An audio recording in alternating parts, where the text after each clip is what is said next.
Welcome to the Deep Dive. Today we're diving into mental health treatment, specifically looking at Rational Emotive Behavior Therapy, that's REBT, and how it's used for borderline personality disorder, or BPD.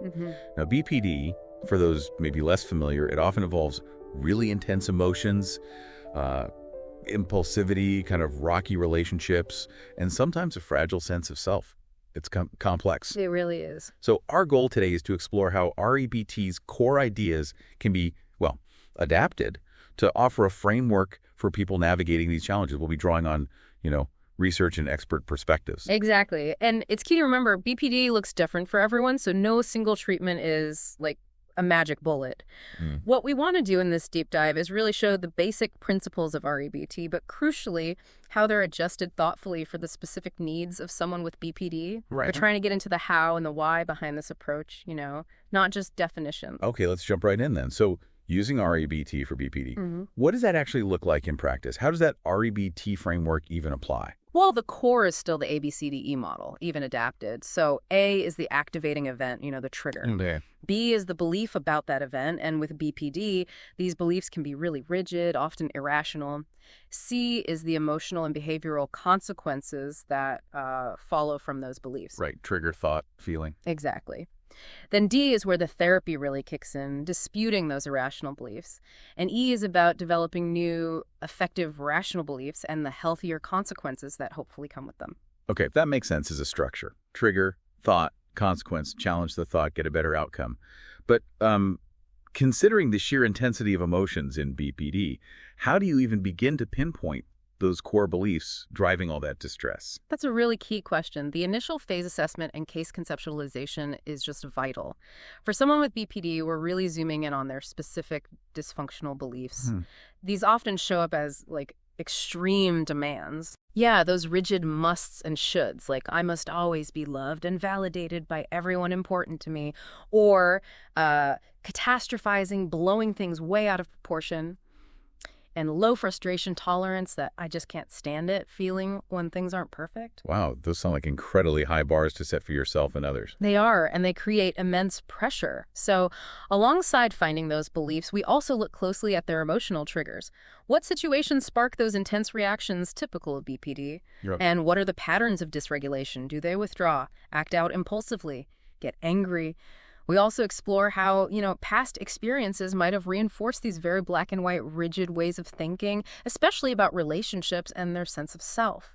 It sounds like building a really detailed map of their inner world.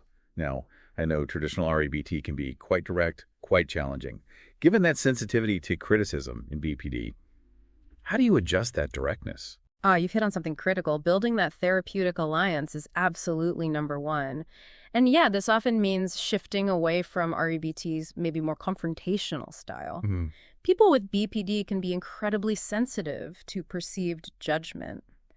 So while the goal is still to challenge unhelpful beliefs, how we do it needs care. It's this balance, validating their real emotional pain because the feelings are real, they're valid. That's fair. While also gently but firmly questioning the irrational beliefs underneath that fuel the pain. And collaborative goal setting is huge. They need to feel like a partner in this, not just someone being fixed. It's less you're wrong, more let's look at whether this belief is actually serving you. Exactly right. And once you have that trust, that alliance, then the core REBT work of identifying and challenging those irrational beliefs, the IBs, can really begin. We start bringing those specific beliefs we talked about into the session. Like the examples you gave. Yeah, things like, if someone rejects me, it means I'm completely worthless. Or, if I feel bad, it must mean I am bad.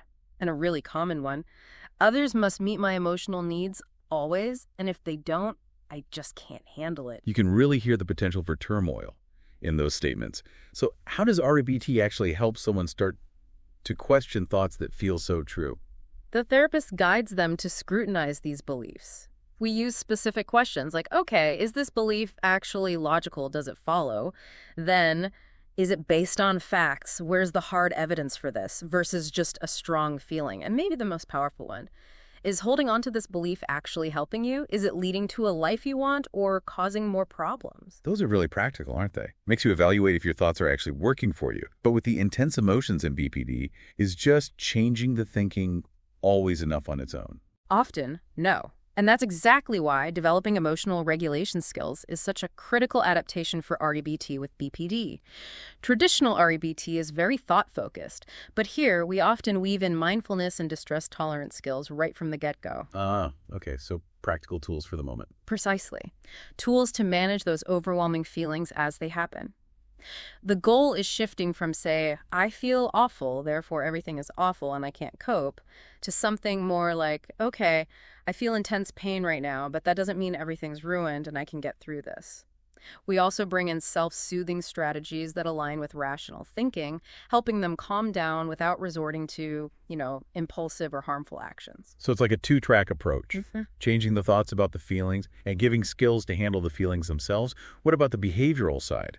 The impulsivity, maybe self-sabotage that can come with BPD. Right. That's where behavioral interventions are key. RDBT uses exposure exercises, but adapted very carefully. Clients might gradually face situations they usually avoid out of fear of an emotional meltdown. Gently, though. Very gently and safely. The idea is they learn through experience that distress, while unpleasant, isn't usually the catastrophe their beliefs predict. We also use behavioral activation. What's that, Mal? It's about counteracting those self-defeating behaviors. Like if someone withdraws when they feel low, we'd collaboratively plan small, achievable steps to engage in meaningful or even just neutral activities, even if they don't feel like it initially. It helps break that cycle. That sounds very active, very involved for the person. What about between sessions? Is there like homework? Oh, absolutely. Homework and self-help assignments are crucial in REBT. For BPD, this often means things like daily thought logs, tracking the activating event, the belief that popped up, the emotion, and then consciously practicing writing a more rational counterstatement. Reinforcing the process. Exactly. It helps internalize it. We also encourage repeating REBT coping statements, short, rational phrases for tough moments. And importantly, given the intense self-criticism common in BPD, practicing self-compassion exercises is key. Learning to counter that harsh inner critic. For someone who's maybe felt judged their whole life, self-compassion can be, revolutionary. That focus on self-compassion sounds so vital, especially with that fragile sense of self you mentioned. How does REBT target those core identity issues specifically? It tackles it head-on by helping people separate their self-worth from external validation. Because if your worth feels totally dependent on others' approval, rejection feels catastrophic, right? Like proof you're worthless. Yeah, devastating. REBT works to show that your inherent value as a person isn't conditional. It doesn't depend on approval or success or anything external. By consistently challenging those, if I'm not loved, I'm nothing, and promoting unconditional self-acceptance flaws, and all clients gradually build a more stable, resilient sense of self. Building that internal foundation that isn't so easily shaken.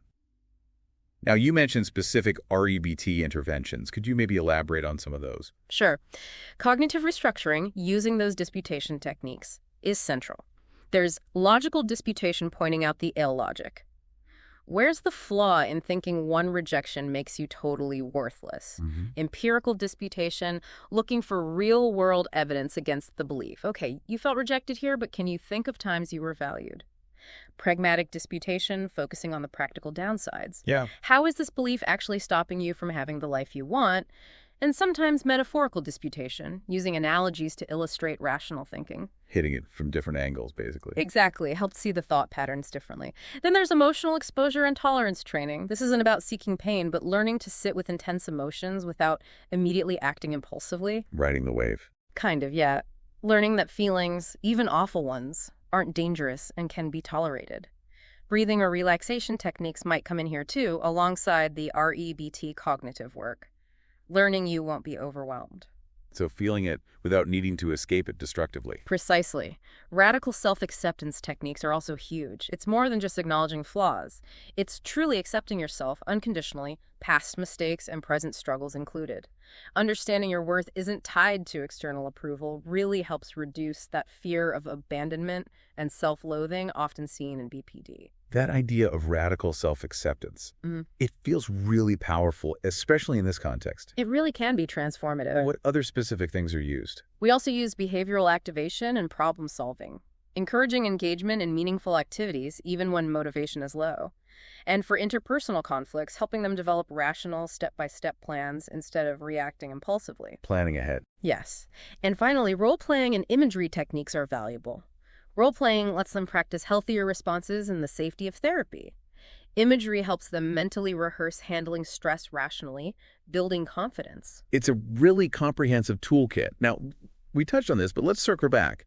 What are the most important modifications to REBT when using it specifically for BPD? These modifications are non-negotiable, really. First, as we said, increased validation before disputation. They need to feel heard and understood first before they can even consider challenging core beliefs. Validating the feeling, even if not the interpretation. Right. That distinction is key. What else? Using softer language when challenging beliefs. Less direct confrontation, more collaborative exploration. Phrasing like, let's explore if this belief is serving you, or what evidence supports this thought, creates partnership. Makes sense. Also, a slower pace is often needed. Progress might take longer due to the emotional intensity and deeply rooted beliefs, and a much greater emphasis on integrating those emotional regulation skills, mindfulness, distress tolerance, right from the start. Got it. Plus, given that relationship instability is core to BPD, there's a much greater emphasis on interpersonal issues than in maybe standard REBT. And finally, it's quite common to see integration with DBT, dialectical behavior therapy. How do they fit together? Well, REBT is strong on cognitive restructuring, changing thoughts. DBT offers really robust skills for emotional regulation and interpersonal effectiveness. They complement each other well, offering a more rounded approach. That really paints a clear picture of why those adjustments are so crucial. It makes the therapy much more tailored. So what's the evidence say? How effective is this adapted REBT for BPD? Well, it's true. DBT and CBT might have more BPD-specific research overall right now, but studies do suggest adapted REBT is quite promising. David and colleagues back in 2005 found REBT reduced distress and maladaptive beliefs in personality disorders, including BPD. Giuseppe and Doyle in 2019 specifically pointed to REBT improving things like frustration tolerance, self-acceptance, and cognitive flexibility in BPD. Malkinson and Brask-Rusted in 2021 linked REBT to reducing self-destructive acts in people with high emotional dysregulation, a key BPD feature. Interesting. And even Albert Ellis himself, REBT's founder, argued with Abrams in 2009 that REBT powerfully addresses those extreme demands for love and approval common in BPD. Leahy in 2015 also suggested combining REBT with DBT can enhance self-regulation skills. So while maybe more large-scale trials specifically on adapted RDT for BPD would be good, the existing research is definitely encouraging, points towards it being helpful. Exactly. The structured nature of REBT, when combined with those crucial modifications, the validation, the skills integration, seems to make it a really valuable option in the BPD treatment landscape. Okay, so let's try and wrap up our deep dive. It seems REBT can be a really effective approach for borderline personality disorder, but only when it's thoughtfully adapted.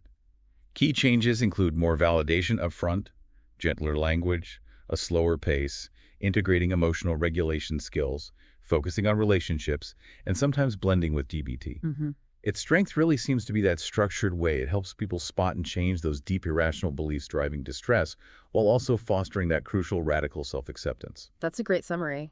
REBT's focus on that thought-feeling-behavior link, plus its active approach to challenging unhelpful thinking, gives a solid base for building resilience and healthier ways of relating, both to oneself and others, for people with BPD. This has been really insightful, digging into the specific application.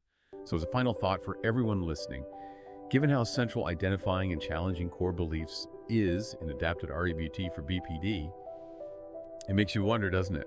What other areas in our lives, maybe emotional struggles or relationship difficulties, could benefit from a similar structured look at the underlying assumptions we hold about ourselves and the world?